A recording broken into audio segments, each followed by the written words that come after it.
لا حول ولا قوة إلا بالله العلي العظيم. أعوذ بالله من الشيطان اللعين الرجيم. بسم الله الرحمن الرحيم. الحمد لله الذي هدانا لهذا وما كنا لنهتدي لولا أن هدانا الله. لقد جاءت رسل ربنا بالحق. الصلاة والسلام مولانا مولا الثقلين جد الحسن والحسين أبي القاسم محمد.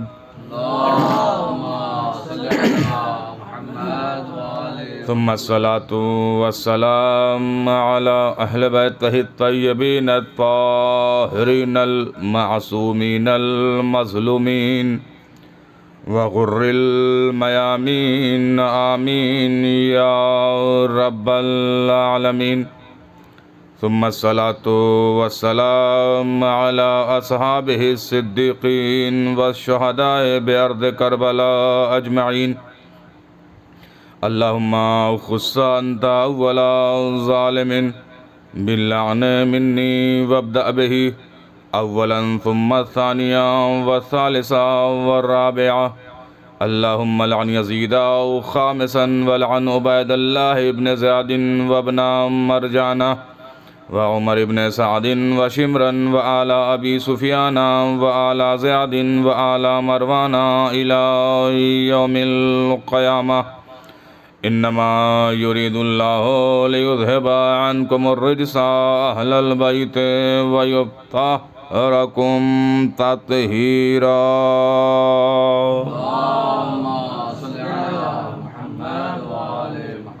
أما بعد فقد قال الله سبحانه وتعالى في قرآن الحكيم وهو أصدق الصادقين وقوله الحق. بسم الله الرحمن الرحيم.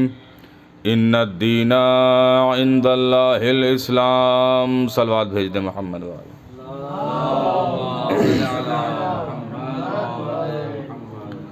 عزیزان گرامی، واجب الاحترام سامعین،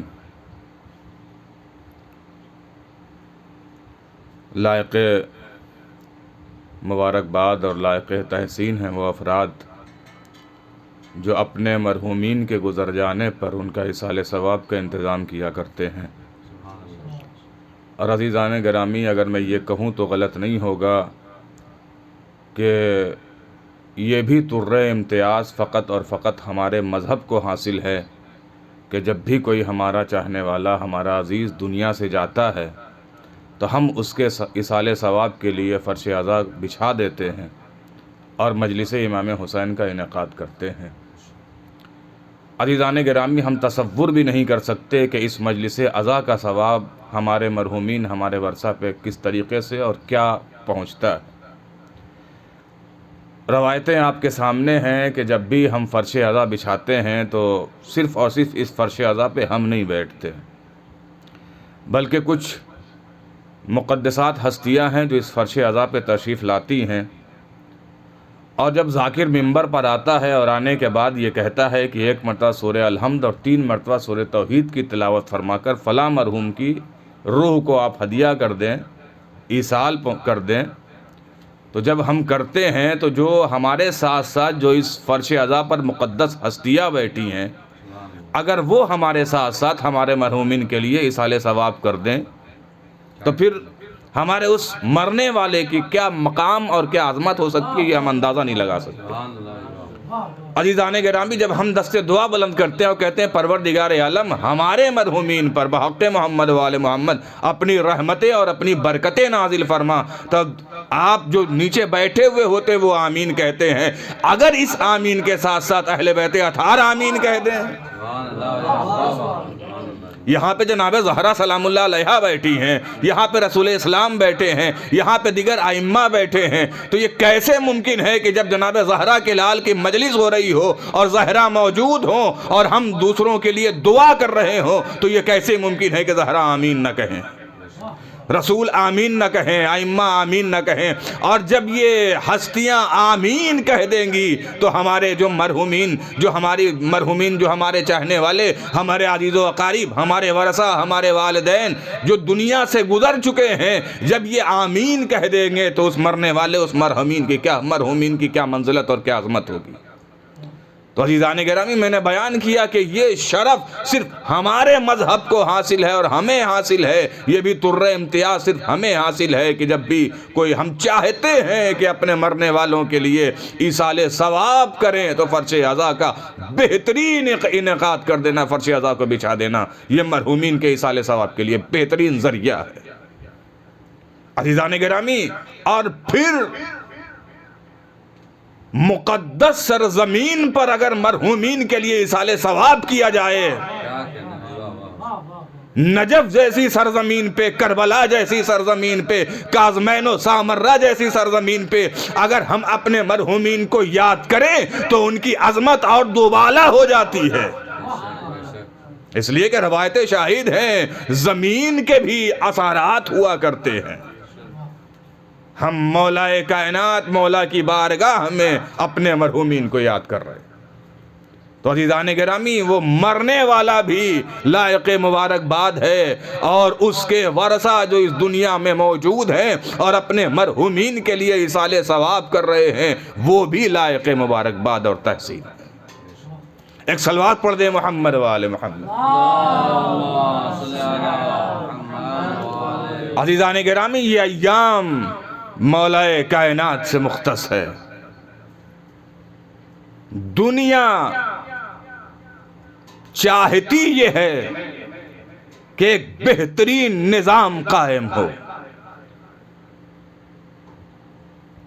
ہر انسان ایک بہترین نظام اور بہترین حکومت کا خواہاں ہے۔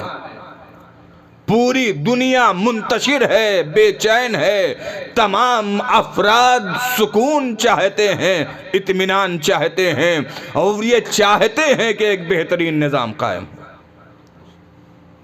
عزیزان گرامی، آپ دیکھیں کہ دنیا میں جتنے بھی مذاہب، جتنے بھی ادیان ہیں اور جتنے بھی افراد پائے جاتے ہیں، اس سب کی ایک خواہش ہے۔ وہ کیا ہے؟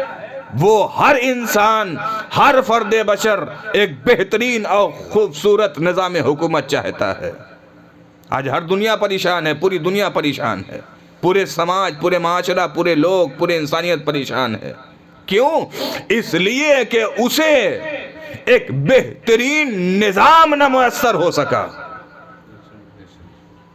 اور خدا کی قسم، یہ بھی ہمیں یہ امتیاز حاصل ہے کہ جس مسلک اور جس اسلام اور جس دین پہ ہم گامزن ہیں، اسے یہ حق حاصل ہے کہ وہ ایک بہترین نظام کو قائم کیا ہے اور کر رہا ہے۔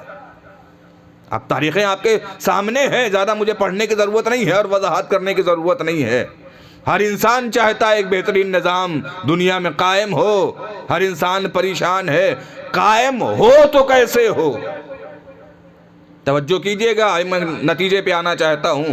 قائم ہو تو کیسے ہو؟ عزیزان گرامی، اگر بہترین نظام کسی دین، کسی مذہب نے، کسی نے پیش کیا ہے لوگوں کے سامنے، تو وہ صرف اور صرف مذہب اسلام ہے۔ توجہ کیجئے گا، وہ صرف اور صرف مذہب اسلام ہے۔ اگر بہترین نظام حکومت چاہیے تو اسلام کے دروازے پہ آ کے دق الباب کرنا پڑے گا۔ اگر بہترین نظام کے خواہاں ہو، بہترین نظام چاہتے ہو تو یہاں آؤ، اسلام کے دروازے پہ آ جاؤ۔ یہاں ہر چیزیں ملیں گی تمہیں، یہاں صرف اور صرف سکون ملے گا، یہاں تاریکیوں کا گزر نہیں ہے۔ یہاں آ جاؤ گے تو روشنیوں میں آ جاؤ گے۔ یہاں تاریکیوں کا گزر نہیں ہے. اور جب بات یہاں تک پہنچ گئی تو میں یہ کہہ سکتا ہوں کہ محمد عربی کے بعد، توجہ کیجئے گا، محمد عربی کے بعد اگر کوئی نظام حکومت کو صحیح طریقے سے پیش کر سکتا ہے اور صحیح طریقے سے بہترین زندگی گزارنے کا طریقہ بتا سکتا ہے تو بعد محمد عربی وہ ذات صرف اور صرف علی ابن ابی طالب کی ہے، جس نے ہر میدان میں اپنے نشان قدم چھوڑے ہیں. عزیزان گرامی، یوں تو دنیا میں بہت ساری مثالیں آپ کو مل جائیں گی، لیکن ان کا دائرہ محدود ہے. توجہ کیجئے گا، ان کا دائرہ محدود ہے. مثال کے طور پر نوشیروان عادل کو آپ لے لیجئے تو اس کا دائرہ محدود ہے، اس لیے کہ وہ مشہور ہوا اپنی عدالت اور انصاف کی وجہ سے. وہ مشہور ہوا اپنی عدالت اور انصاف کی وجہ سے، اس نے شہرت پائی. اس کی زندگی میں صرف ایک صفت پائی جا سکتی ہے، لیکن وہ یہ نہیں بتا سکتا کہ جب لوگوں میں صلح و آشتی کرنی ہو تو کیسے کرے. دوسری مثال حاتم طائی کی لے لیجئے. حاتم طائی اپنی جو شہرت یافتہ، جو شہرت ملی اسے، جو مشہور ہوا، وہ اپنی سخاوت اور بخشش کے اعتبار سے. یہ ایک صفت، لیکن اگر حاتم طائی کو میدان جنگ میں دیکھا جائے تو آپ نہیں دے سکتے، تصور کرنا ہی بیکار ہوگا. عوام کے لیے جنگ کیسے لڑی جاتی ہے، اپنے حق کے لیے جنگ کیسے لڑی جاتی ہے، یہ حاتم طائی کے زندگی میں تلاش کرنا قطعی بیکار ہوگا. تو حاتم طائی صرف سخاوت کی وجہ سے مشہور ہوا. تو یہ دو پہلو، اور ایسا نہیں ہے کہ اور افراد نہیں ہوں گے، اور بھی افراد پائے جا رہے ہوں گے، لیکن ہر افراد کے ساتھ ایک دو صفت ساتھ میں ہوگی. لیکن عزیزان گرامی، میں نے جس کا تذکرہ کیا اس علی کا کیا کہنا کہ علی ہر میدان میں تنہا نظر آئے گا. اگر عبادت کے میدان میں دیکھا جائے تو علی سے بڑا کوئی عابد نہیں ہے. اگر میدان میں دیکھا جائے، اگر جنگ میں دیکھا جائے تو علی سے بڑا کوئی مجاہد نہیں ہے. علی سے بڑا کوئی مجاہد نہیں ہے. عزیزان گرامی، یوں تو کہا گیا کہ ایک انسان کے اندر بیک وقت دو صفت جمع نہیں ہو سکتے. وہ کیا ہے؟ کہا وہ یہ کہ اگر ایک انسان ہے تو اس کے اندر یا تو وہ شجاع ہوگا، توجہ کیجئے گا، یا تو وہ بہت بڑا اپنے زمانے کا شجاع ہوگا، یا بہت بڑا عالم و زاہد ہوگا. لیکن ایک ہی شخص کے اندر ایک ہی وقت میں یہ دو صفت نہیں پائی جائیں گی. یا وہ عالم بھی ہوگا اور شجاع بھی ہوگا، وہ زاہد بھی ہوگا اور شجاع بھی ہوگا. لیکن عزیزان گرامی، تاریخ کائنات کی گردنیں جھک گئی. دروازہ علی پر جب آیا تو دیکھا علی ایک ہی وقت میں علی عالم بھی ہیں، علی زاہد بھی ہیں، علی عابد بھی ہیں، علی سب سے بڑے شجاع بھی ہیں. علی سب سے بڑے شجاع بھی ہیں. جب علی محراب عبادت میں آتے ہیں تو یہ کہتے ہوئے نظر آتے ہیں، پالنے والے علی تیری عبادت نہ جہنم کے خوف سے کرتا ہے نہ جنت کے لالچ میں کرتا ہے. اے میرے پالنے والے، علی نے تجھے لائق عبادت پایا تو تیری عبادت کی. اور جب میدان جنگ میں آتے ہیں تو گویا شیشہ پلائی ہوئی دیوار خود قرآن تلاوت کر رہا ہے، خود قرآن قصیدے پڑھ رہا ہے.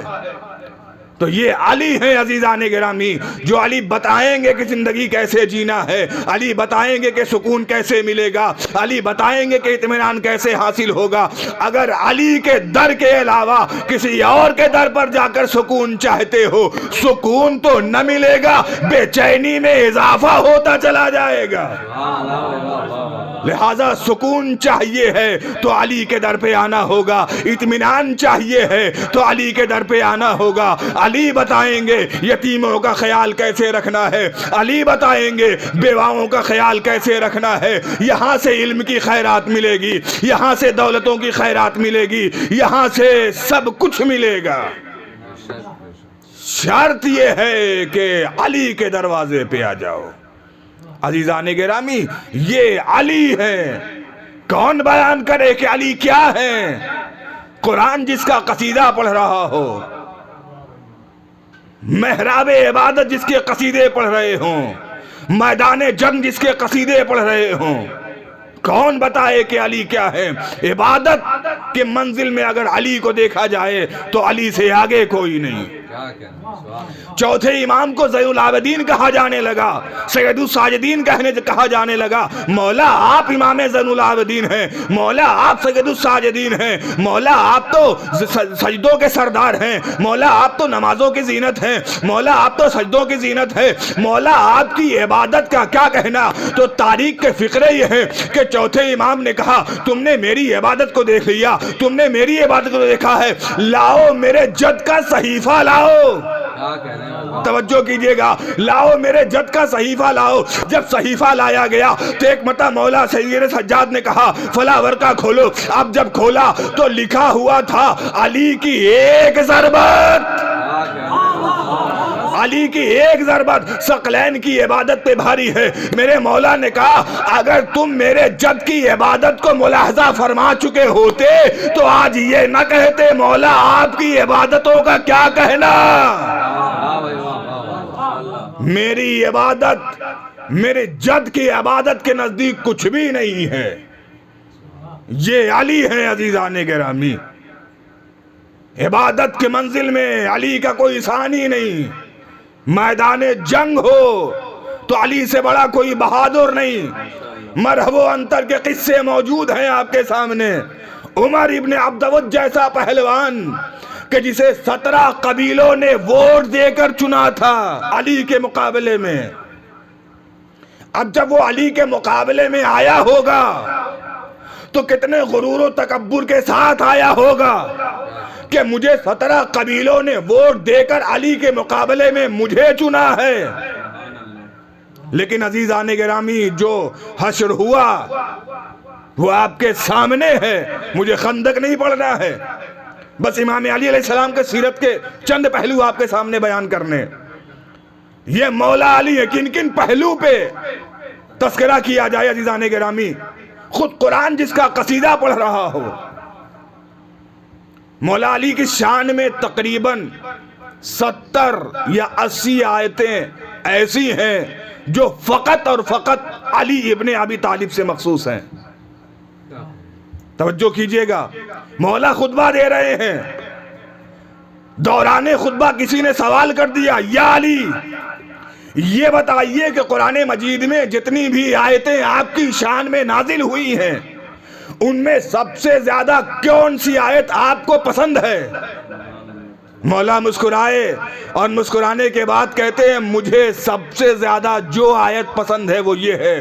پھر تلاوت کی سورہ رات، قرآن کا 13واں سورہ، آخری آیت 43 قل کفا باللہ شہیدا بینی و بینکم ومن عندہ علم الکتاب.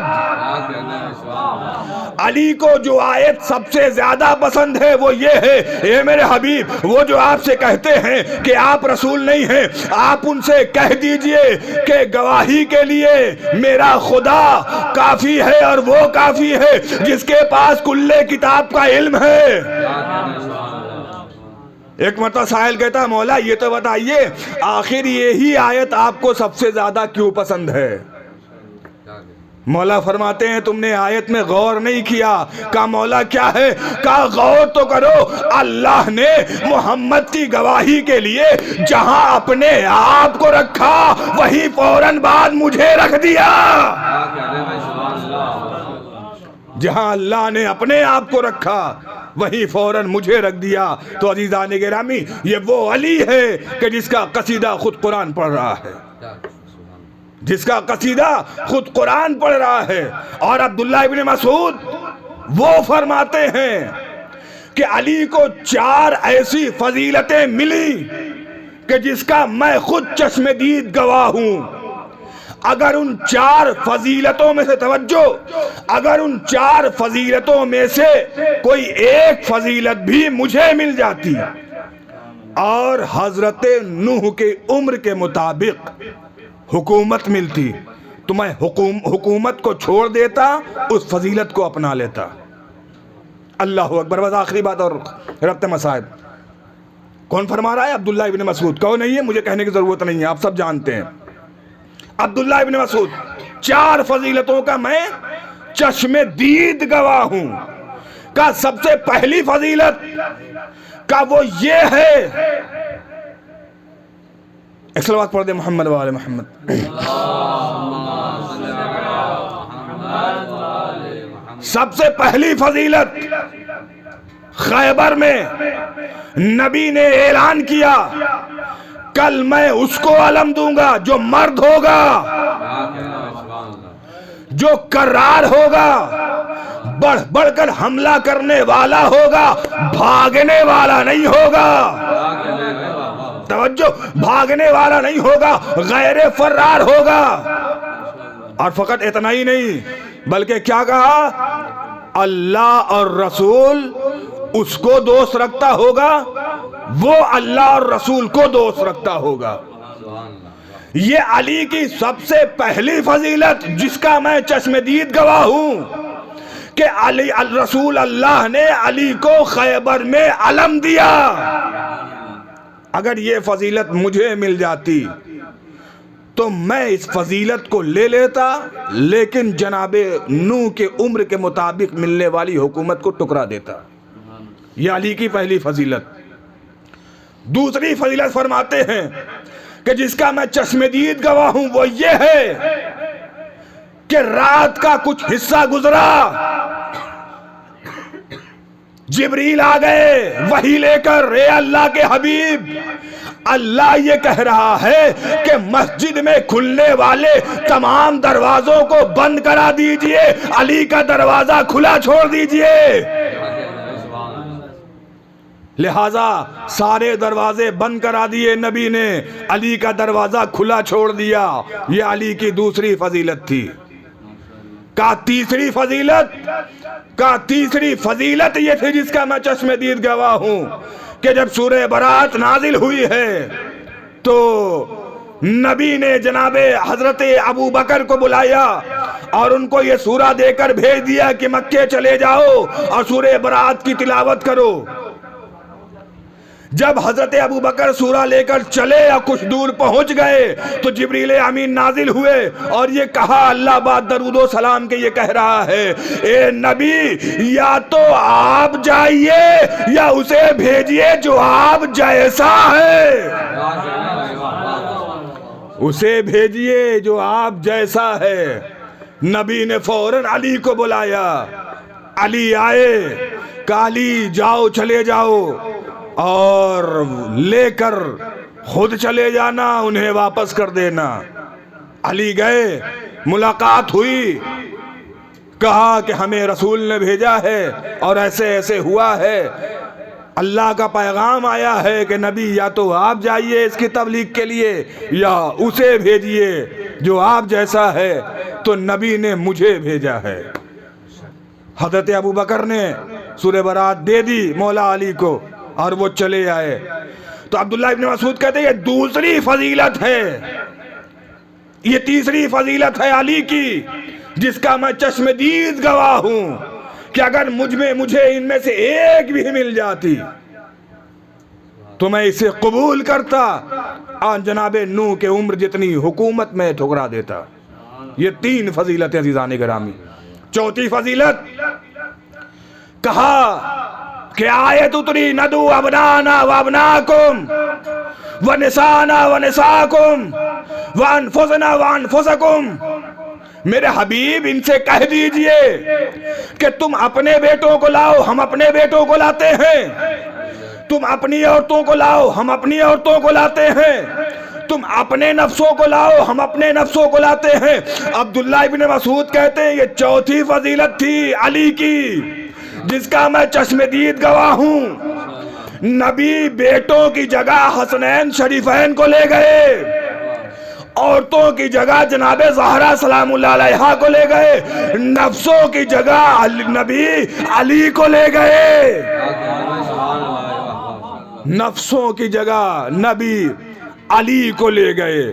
یہ 4 فضیلتیں جس کا میں چشم دید گواہ ہوں.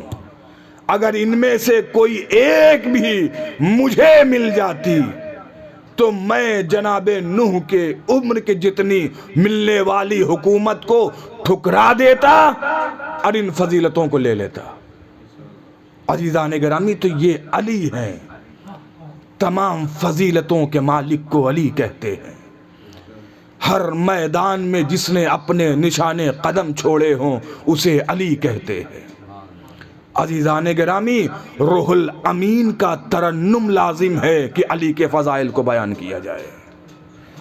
محمد عربی کی زبان لازم ہے کہ علی کے فضائل کو بیان کیا جائے۔ کون ہے جو علی کے فضائل کو اور علی کے کردار کو، علی کے سیرت کو بیان کر سکے؟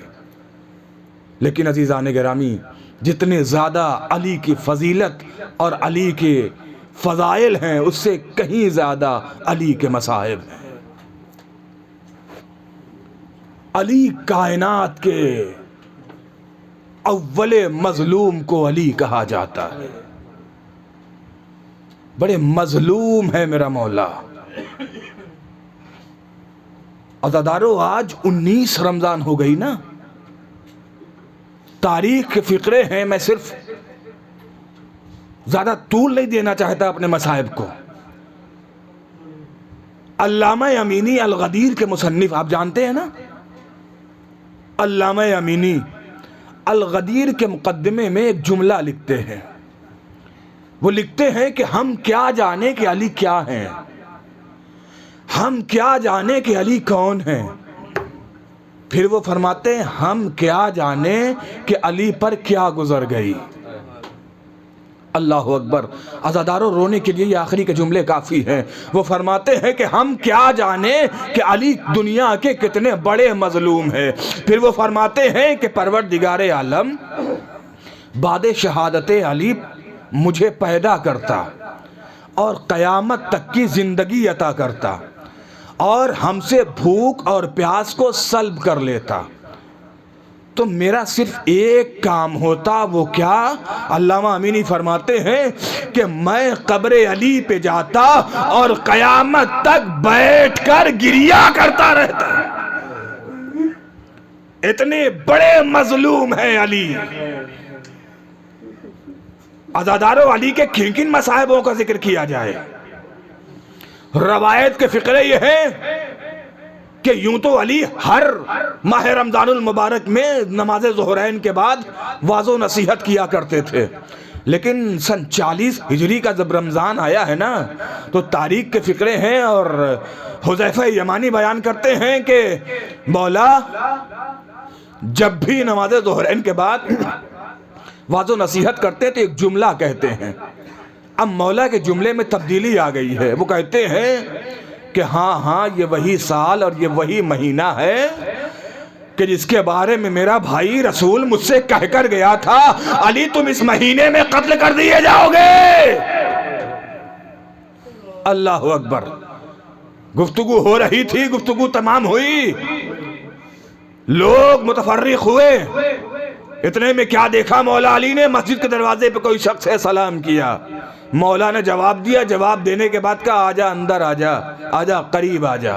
اب وہ قریب آیا، مولا نے پوچھا تیرا نام کیا ہے؟ کہا میرا نام عبد الرحمن ہے۔ اللہ اکبر۔ یہ ماہ مبارک رمضان کی ابتدائی تاریخیں ہیں۔ کہا میرا نام عبد الرحمن ہے۔ کہا باپ کا نام؟ کہا ملجم۔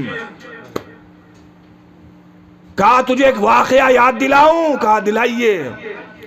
کہا تیرا بچپنا تھا، تیری یہودی دایا تھی، جب تو شرارتیں کیا کرتا تھا تو تیری یہودی دایا تجھے تماچے مارتی تھی اور یہ کہتی تھی کہ تو جناب صالح کے ناقے کے ٹانگوں کو کاٹنے والا ہے۔